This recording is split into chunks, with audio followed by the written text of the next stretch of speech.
I think for a lot of people, the way that they view reality and the way that they view fantasy is as these firmly separate, untouching spheres. Fantasy is deemed as fiction, it's deemed as separate from reality, it's deemed as this separate category that people view in a, well, that's just fantasy, that's just dreams or daydreams. It's not real. There's this idea that fantasy and fiction isn't real. And I think that the way I view reality as a chaos sorcerer doesn't fit into that. I don't see fantasy and fiction as this wholly separate entity from reality. I see fantasy as being based on reality, and I see reality as being based on fantasy.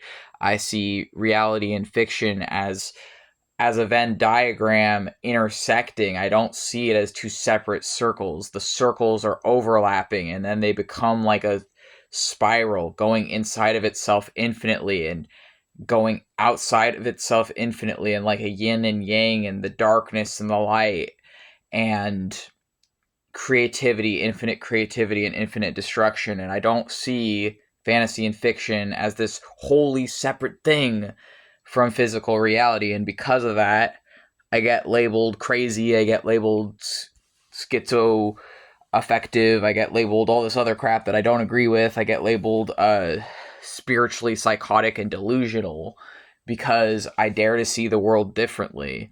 And I think that fairy tales can be just as holy as any holy book, and I think video games can be just as holy as any mythological text, and I think all of the texts are real, and all of them are false, and all of it is meaningful, and all stories hold value.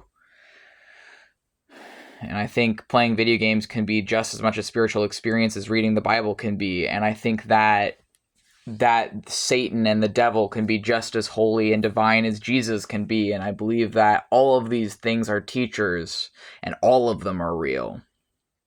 All religion is real. All atheism is real. All agnosticism is real. It's like everything is real because I don't believe in the premise of fiction. I don't believe in the idea of a fully solidly everything is just material and that's all there is and there's only the material. When artists exist, art exists, creativity exists, and when you create things, you're breaking reality and building a new one. When you create things, when you're artistic, you are a god of your own universe. This isn't to say that artists are more moral by any means, or that gods are more moral. We want to believe that the gods are these perfect, higher than us, above us in every way, but I think that humanity is not just good. So why would our gods be just good? And the things that are deemed evil and destructive oftentimes are just the things that are foreign, which doesn't mean that evil doesn't exist. Of course it exists, but it's all subjective, right? So that's sort of my 2 cents on that.